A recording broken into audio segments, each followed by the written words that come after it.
Hebreus 3, do 14 em diante. O texto diz assim: porque nos temos tornado participantes de Cristo. Quantos de vocês podem dizer amém para essa afirmação? Só que aqui ele reconhece que temos nos tornado participantes de Cristo, mas ele diz assim: se de fato. Esse se, querido, é um baita de um condicional muito bem expresso. Se de fato guardarmos firme até o fim a confiança que desde o princípio tivemos. Então o que a Bíblia nos ensina é não apenas começar crendo, mas viver crendo, preservar, guardar, perseverar nessa fé até o fim. Ele diz: nós temos nos tornado participantes de Cristo, se de fato mantivemos até o fim a mesma confiança que desde o início tivemos. Então a Bíblia mostra, querido, que é essa fé que vai nos levar a viver essa herança, e que essa fé não pode ser perdida, ela não pode ser comprometida. Vamos continuar lendo, versículo 15. Enquanto se diz, e aqui é outra citação do Velho Testamento: hoje, se ouvides a sua voz, não endureçais o vosso coração, como foi na provocação. E se a provocação, virou uma terminologia para falar daquilo que Israel fez contra Deus durante aquele tempo todo no deserto, toda a sua descrença e incredulidade. 16, ora, quais os que tendo ouvido se rebelaram? Está falando daquela geração que saiu do Egito. Não foram de fato todos os que saíram do Egito por intermédio de Moisés? E contra quem se indignou, agora ao falar da indignação de Deus, por 40 anos? Não foi contra os que pecaram, cujos cadáveres caíram no deserto? E contra quem jurou que não entraria no seu descanso, senão contra os que foram desobedientes? Agora, ele fala de coração duro, ele fala de pecado, ele fala de rebeldia, ele fala de desobediência. Mas no versículo 19 ele conclui que tudo isso são uma extensão do real e do verdadeiro problema. 19. Vemos, pois, que não puderam entrar por causa da incredulidade. Toda desobediência, rebeldia, um coração duro, na verdade, eles derivam dessa incredulidade. Desobedeceram a Deus a respeito de entrar e conquistar a terra porque não conseguiram crer. Rebelaram contra o comando de Deus, mesmo tendo a promessa, por incredulidade. Então, a raiz do problema é a incredulidade. E aqui ele está dizendo: olha, nós temos nos tornado participantes de Cristo, se guardarmos até o fim, mantivemos até o fim a mesma confiança do início. Ele está dizendo: se a gente não fizer isso, não preservar até o fim a confiança do início, o nosso final vai ser parecido com o deles. Experimentaram uma redenção, um livramento, Deus tirou do Egito, mas não conseguiram desfrutar do que Deus tinha para eles, porque não sustentaram a mesma fé. Quando a gente continua o livro de Hebreus, lá no capítulo 6, acompanha comigo, do versículo 4 em diante, ele fala de pessoas que não apenas caíram, mas caíram a ponto de não mais poder ser renovados para arrependimento. Aí no versículo 9, o autor de Hebreus diz assim: de vós, amados, esperamos coisas melhores. Ou seja, ele está escrevendo para o povo que está firme na fé, e diz: aqueles outros caíram, mesmo tendo uma experiência real com Deus. Então de vocês nós esperamos algo mais do que deles. Por que esperamos coisas melhores, que acompanham a salvação, diz o texto? Para que vocês não tenham o fim que eles tiveram. Então, dentro desse contexto, olha comigo o versículo 11 e 12. Ele diz: desejamos, porém, continue cada um de vós mostrando até o fim. Diga comigo, até o fim. Ele diz: a mesma diligência para a plena certeza da esperança. Aqui ele está falando, ao usar o termo diligência, da dedicação, do empenho. Ou quando ele diz a mesma diligência, ele está dizendo: não baixe o seu fervor, a sua intensidade, a sua dedicação. Não deixe de agir como se agia no início. Para a plena certeza da esperança. Versículo 12. Para que não vos torneis indolentes ou negligentes, mas imitadores daqueles que pela fé e perseverança herdam as promessas. Em algumas versões nós vamos encontrar a palavra paciência em vez de perseverança, em outras longanimidade. As três, além de ser sinônimos, essa palavra no original ela tem essas três traduções. A paciência, a longanimidade é um ânimo longo, é a capacidade de não desanimar, e a perseverança ela fala não só da gente esperar, mas dessa postura de não desistir. Em cada um desses textos nós vamos encontrar sempre a mesma coisa. A Bíblia diz que a forma de se herdar as promessas não é apenas pela fé, mas é fé e perseverança. Então, nós precisamos entender, querido, essa característica ligada à fé, que ela tem uma postura, uma posição de estar associada à perseverança. O que significa que eu e você temos que perseverar na fé, ou temos uma fé perseverante. Em 2 de Pedro, segunda epístola de Pedro, só para fechar essa ideia, esse raciocínio, eu quero que você acompanhe comigo a partir do versículo 5.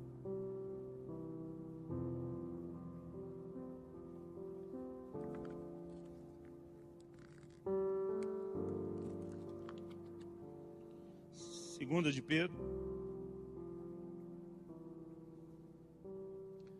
nós vamos ler a partir do versículo 5 até o 10. O texto diz assim: por isso mesmo vós, reunindo toda a vossa diligência, você vai perceber como essa palavra aparece em muitos textos que nós vamos ler, que fala da nossa responsabilidade, do nosso empenho. Por isso mesmo vós, reunindo toda a vossa diligência, associai com a vossa fé. A NVI usou a expressão acrescentar a sua fé, né? Ou seja, a fé é algo vital, importantíssimo, é o ponto de partida, mas ele está falando de coisas que vêm depois da fé, ou junto com a fé, que se somam à fé. Então ele diz: acrescentai a vossa fé a virtude, com a virtude o conhecimento, com o conhecimento o domínio próprio, com o domínio próprio a perseverança. Diga comigo, perseverança. O texto diz: com a perseverança a piedade, com a piedade a fraternidade, com a fraternidade o amor. Por quê? Então o versículo 8 está explicando por que isso é tão importante. Porque essas coisas, existindo em vós e em vós aumentando, fazem com que não sejais nem inativos, nem infrutuosos no pleno conhecimento de nosso Senhor Jesus Cristo. Pois aquele a quem essas coisas não estão presentes é cego, vendo só o que está perto, esquecido da purificação dos seus pecados de outrora. Então ele diz: aqueles em quem essas coisas estão presentes, eu não tenho tempo de falar sobre todas elas, eu quero tomar a perseverança, que mais uma vez é apresentada como sendo algo que eu e você precisamos usar junto com a fé. Ele diz que se nós tivermos essas características e elas aumentarem em nós, nós não vamos nos tornar nem nativos, nem frutuosos. Por outro lado, ele diz: se não estiver, né, se essas características não estiverem na nossa vida, nós vamos para uma outra condição muito pior. No versículo 10 ele diz: por isso, irmãos, procurai com diligência cada vez maior. Ou seja, a sua dedicação, querida, ela tem que ser cada vez maior, tem que ser cada vez mais intensa. A caminhada do cristão é progressiva, e eu e você precisamos ser melhores a cada novo dia, inclusive a cada novo ano, aproveitando a virada. Procurai com diligência cada vez maior confirmar a vossa vocação e eleição, porquanto procedendo assim não tropeçareis em tempo algum. Ele está falando, né, para gente salva, para gente que ele diz: olha, vocês foram chamados, vocês foram eleitos por Deus, mas ele diz: se vocês não querem tropeçar. Vamos ler o próximo versículo, que ele ajuda a entender o que é esse não tropeçar. Versículo 11: pois dessa maneira é que vos será amplamente suprida a entrada no reino eterno de nosso Senhor e Salvador Jesus Cristo. Ou seja, a Bíblia diz que não é só a fé. Nós precisamos acrescentar à fé algumas coisas. Entre elas, a perseverança. A Bíblia diz para que a gente não tropece, para que a gente não aborte essa caminhada. Pelo contrário, para que nos seja amplamente suprida a entrada no reino eterno de nosso Senhor e Salvador Jesus Cristo. Querido, eu não canso de repetir isso. Eu vivo a minha vida nessa terra em função de uma frase que eu quero ouvir quando chegar lá no lar celestial, na pátria celestial. É quando tiver atravessado os portais da glória, ouvir da boca do Senhor Jesus: servo bom e fiel, entra o gozo do seu Senhor. Nós precisamos entender, querido, que o posicionamento de fé em Jesus não é o que a gente faz para um momento da nossa vida, é o que tem que durar uma vida inteira para repercutir uma eternidade inteira, né? né? Se é que a gente pode falar de uma meia eternidade, uma eternidade divisível, mas a palavra de Deus é muito clara a respeito disso, e eu e você precisamos entender essa necessidade de perseverança, porque ela associada à fé é o que vai nos levar a viver a recompensa, a experimentar aquilo que Deus tem para nós. E uma característica da perseverança associada à fé é o que a gente pode chamar aí da não desistência. E o que eu quero falar um pouquinho agora é que a fé se firma na não desistência. Fala para algum vizinho aí ao seu lado, fala: a fé se firma na não desistência. Irmão, se te ajudar a entender melhor, a fé, ela é teimosa. Quando a gente fala de perseverança, eu quero que você coloque essa ideia junto, teimosia, né? Porque tem alguma semelhança, tem que ter. Porque às vezes minha mulher vem dizer que eu sou perseverante, ela diz que sou teimoso. Então tem que ter alguma semelhança entre os dois. É aquela capacidade de você dizer: não, eu não desisto, eu não arredo o pé.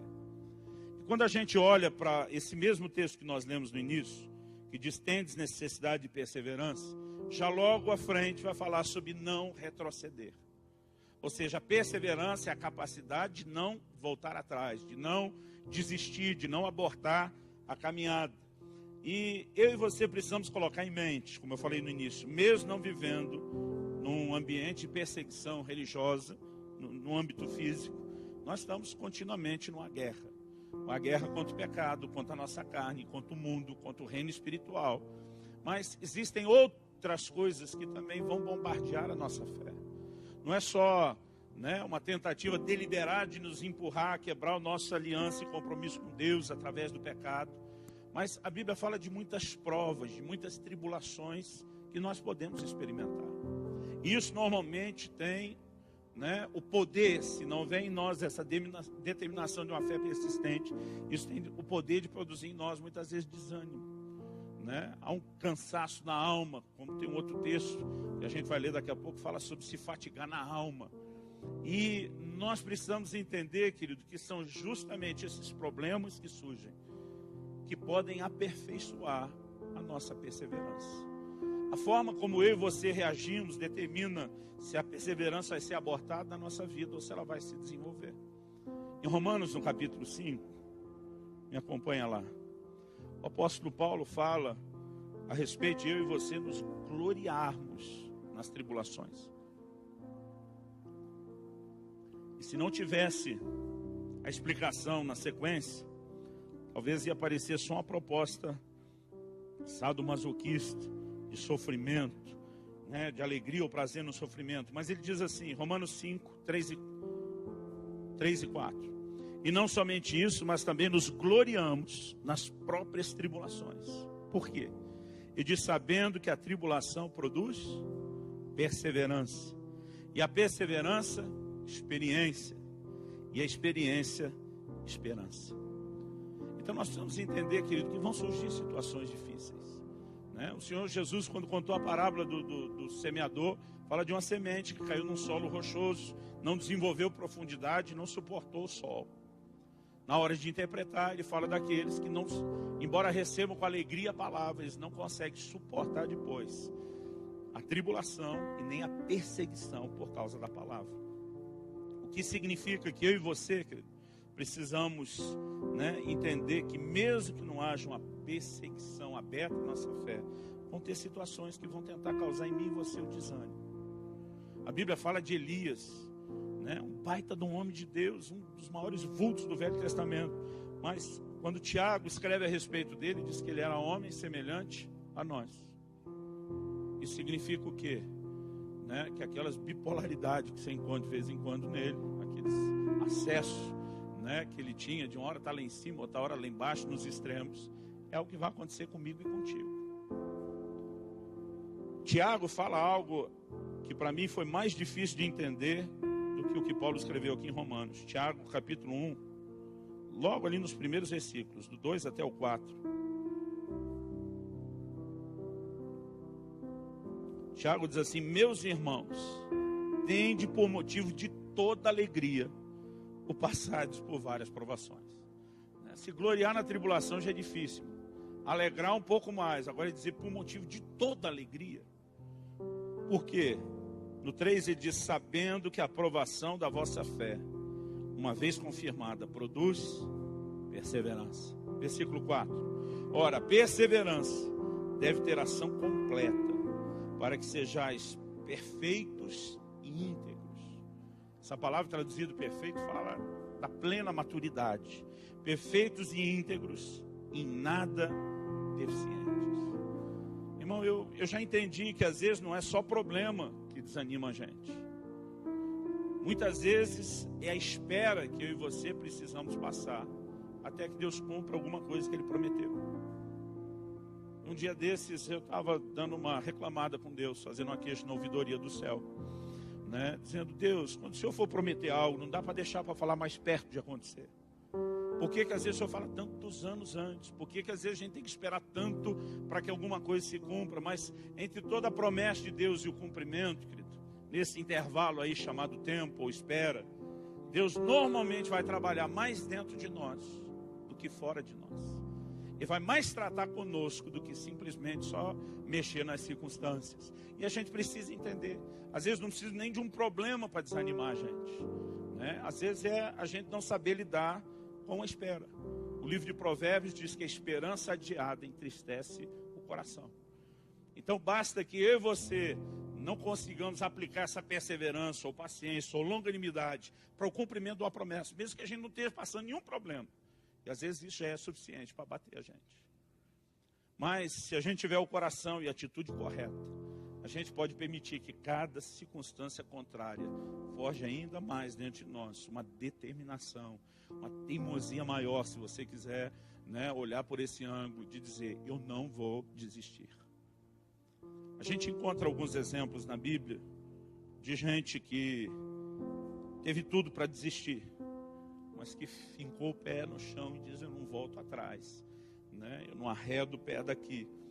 Há uns meses atrás eu falei a respeito de José, numa mensagem que compartilhamos aqui, que eu dei o tempo: e agora, José? O cara que passou de tudo, irmão, para desistir.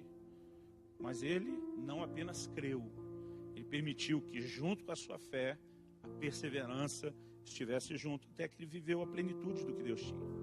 Mas a gente vai encontrar, querido, essa determinação, essa não desistência, até em gente que às vezes não chama tanto a nossa atenção. Por exemplo, em 1 Samuel 22, a Bíblia fala que quando Davi está fugindo de Saul, ele vai se esconder na caverna de Adulão. A Bíblia diz que quando seus pais souberam que Davi estava lá, foram se unir a ele. E pai e mãe a gente entende, irmão, porque é família, está dando apoio, suporte. Mas teve um outro grupo que resolveu se unir a Davi quando soube que ele estava lá. A Bíblia diz: vieram a ele os endividados, os amargurados de espírito e os levianos. Só gente boa. A maioria deles estava fugindo dos seus problemas. Mas quando você olha para eles, querido, eles não foram até a caverna de Adulão só para aposentar e ter um pouco de sossego. Na verdade, aquela atitude deles é um grito não só de desespero, mas de esperança, na verdade. De alguém que diz: eu me recuso a permitir que as coisas terminem dessa forma ou dessa maneira. Porque eles viram a possibilidade de alguém que, como ele, estava fugindo, de provavelmente ser compreendidos. Mas por quê? Porque, com certeza, querido, essa turma queria recomeçar. Eles queriam reconstruir da forma certa. E a gente conhece a história. Davi fez dessa turma os seus valentes. O maior exército de conquista que levou a nação de Israel a ter a herança da terra prometida, o que desde a época de Josué eles nunca tinham conseguido conquistar aquilo tudo.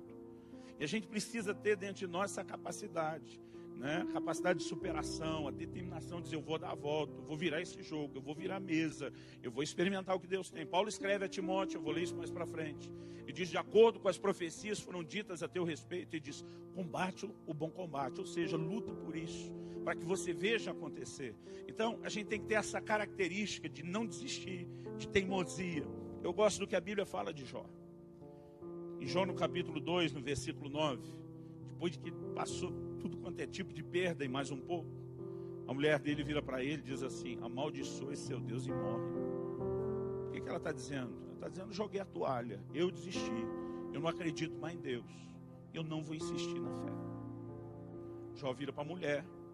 De um irmão falou: pastor, a gente tem base bíblica, não é? Porque diz: você fala como uma